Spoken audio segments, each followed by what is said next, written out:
कौशाम्बी के लोहदा गांव में हाल ही में हुई हिंसक घटना को लेकर रविवार को प्रयागराज पहुंचे भीम आर्मी के राष्ट्रीय अध्यक्ष चंद्रशेखर रावण को पुलिस ने एयरपोर्ट पर ही रोक लिया। सुरक्षा कारणों का हवाला देते हुए पुलिस ने उन्हें प्रयागराज के सर्किट हाउस में नजरबंद यानी कि हाउस अरेस्ट कर दिया। आपको बता दें कि रावण के आगमन को देखते हुए प्रयागराज और कौशाम्बी में कई स्थानों पर बैरिकेडिंग की गई और सुरक्षा व्यवस्था कड़ी कर दी गई। एयरपोर्ट पर रोके जाने के बाद चंद्रशेखर रावण ने एक वीडियो बयान जारी कर कहा कि उन्हें कौशाम्बी जाने से रोका जा रहा है और पीड़ित परिवारों से मिलने नहीं दिया जा रहा। उन्होंने आगे दावा किया कि मौके पर सैकड़ों की संख्या में पुलिस बल और वरिष्ठ अधिकारी मौजूद हैं और ये पूरी कार्रवाई अन्यायपूर्ण है। रावण ने आगे बढ़ते हुए कहा कि वो किसी भी कीमत पर पीड़ितों से मिलना चाहते हैं। सूत्रों की माने तो अब पीड़ित परिवार खुद प्रयागराज के सर्किट हाउस पहुंचकर रावण से मुलाकात कर सकते हैं।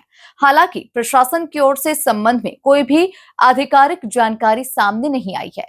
लोहदा कांड के बाद से इलाके में तनाव बना हुआ है और इसी के चलते पुलिस प्रशासन पूरी तरह सतर्कता बरत रहा है। हमारे बहुजन समाज की बेटी के ऊपर जी और फिर न्याय देने की बजाय जैसा मनोव्यवस्था है जिनके साथ अन्याय हुआ उन्हीं को टॉर्चर किया गया है जी। उन्हीं के परिवार के लोगों को, उन्हीं के समर्थक लोगों को, उनको न्याय दिलाने वाले लोगों को डराने के लिए जेल भेजा गया है। पूरे उसमें सरकार की भूमिका है, सरकार के उप मुख्यमंत्री की भूमिका है और सरकार के और मंत्रियों की एडमिनिस्ट्रेशन पुलिस की भूमिका है, जिसे छिपावा नहीं। जब मैंने इस दर्द को, जब हमारा डेलीगेशन यहाँ 15 तारीख को आया और उन्होंने मुझे जाके बताया जी कि इस तरह का अन्याय हुआ है, और तो मैं भी अपने आंसू को नहीं रोक पाया। मैंने तय किया कि मुझे वहाँ जाना है जी। और मैंने अभी 25 तारीख में 24-25 तारीख में सूचना दी थी कि भाई मैं आऊंगा जी। और यहाँ हमारी टीम ने उस तरह की तैयारी भी की थी कि हम जाके परिवार से मिलेंगे और जो भी इस सच को पूरा जो है जानकर, जैसे भी इसकी सीबीआई जांच हो, दूध का दूध पानी का पानी, उस परिवार को न्याय मिले। और एक घटना है जो करछना थाने की है, वहाँ जहाँ एक जो है शेड्यूल कास्ट के लड़के को जला दिया गया जी। पहली बात तो मैं शेड्यूल कास्ट बैकवर्ड नहीं मानता, मैं समाज मानता हूँ, बहुजन मानता हूँ, भाई परिवार मानता हूँ। तो मेरे लिए तो दोनों ही परिवार है बिल्कुल। लेकिन मुझे भारी पुलिस पर लगा के, और हमारे लोगों को तो आने नहीं दिया एयरपोर्ट पर। कम से कम 700-800 पुलिस जो है वहाँ क्या नाम लगाई गई। और मुझसे पुलिस के वरिष्ठ अधिकारियों ने आग्रह किया कि साहब आप जो है सर्किट हाउस चलिए और वहीं बैठ के बात करेंगे। तो मैंने उनको कहा कि मैं बैठ के यहाँ बात करने नहीं आया, मैं तो परिवार से मिलने आया, उनका दुख दर्द जानने आया और कैसे उनको न्याय मिल सकता है इस लड़ाई को लड़ने के लिए आया। तो मैंने उनसे कहा भी अगर आप मुझसे बातचीत करोगे या इस तरह ये बल लगा के, तो मैं यहीं बैठ जाऊंगा धरने एयरपोर्ट पे। तो फिर मैंने उनसे स्पष्ट एक बात कही कि मैं परिवार से मिले बगैर नहीं जाऊंगा। बिल्कुल, ये बात आप जानो, कोई से धारा लगाओ, कुछ भी करो, लेकिन आज मैं अपने परिवार से मिलकर ही उनकी तकलीफ को जानकर तो कैसे उसको लड़ा जा सकता है, जब तक ये फाइनलाइज नहीं होगा तब तक नहीं जाऊंगा। तो उन्होंने मुझसे कहा कि आप सर्किट हाउस चलिए, हम आपको परिवारों से मिलाएंगे जी। इन्होंने क्या इंतजाम किए, क्या है इनका, मैं नहीं जानता, मगर मैंने एक बात उनको स्पष्ट की, हम कानून को मानने वाले लोग हैं, संविधान जी। हम नहीं चाहते गांव का माहौल खराब हो, लेकिन अगर कोई ये समझता है कि हम ताकतवर हैं और ये कमजोर हैं, तो ऐसा नहीं। लोकतंत्र ने सबको बराबर की शक्ति दी है। कोई अगर हमारी स्वाभिमान सम्मान को, हमारे अधिकार कुचलने की कोशिश करेगा तो ये बर्दाश्त नहीं किया जाएगा।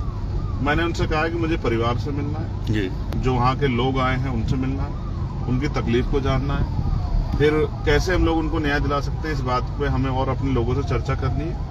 इसमें अगर कोई भी बाधा पुलिस उत्पन्न करेगी तो फिर आज वो होगा जो पुलिस ने सोचा नहीं होगा। अच्छा, मैं आपको स्पष्ट कर दे रहा हूँ, मैं यहाँ से बिल्कुल नहीं जाऊंगा, चाहे मुझे कैसे भी जाना पड़े, कुछ भी करना पड़े, मैं उस परिवार के पास जाऊंगा।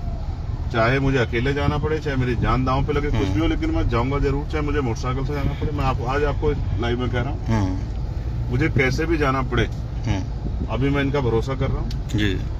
कानून को मानते हो, संविधान को मानते हो। अगर इन्होंने मुझे धोखा देने की कोशिश की, वहां जाके मुझे बंद करके और नहीं जाने देंगे, इस तरह की होगी, तो ये अभी मुझे जानते नहीं। जब स्वाभिमान सम्मान की लड़ाई होती है, बहनों के सम्मान की, तो चंद्रशेखर किस हद से गुजर सकता है, इनको शायद आइडिया। तो मैंने इनको समझा दिया है हिंदी में, और मुझे उम्मीद है कि ये छल नहीं करेंगे, धोखा नहीं करेंगे। बाकी आप साथ हैं और देखते हैं, अगर इन्होंने परिवार से मुलाकात करा देते हैं और उनके दर्द को जान के हम किस तरह उनकी मदद कर सकते हैं, ये इसमें हम कामयाब हो जाते हैं तो वेल एंड गुड। और अगर कोई छल हुआ तो ये 700-800 की जगह 7,000-8,000 फोर्स लगा ले, फिर मैं आपको दिखाऊंगा कि कैसे एक भाई जो है अपनी बहनों की रक्षा के लिए लड़ने जाता है। ये मैं आपको दिखाऊंगा, आप मेरी बात याद रखें। अभी इसलिए भरोसा किया है क्योंकि हम एक संवैधानिक पद पे हैं जी।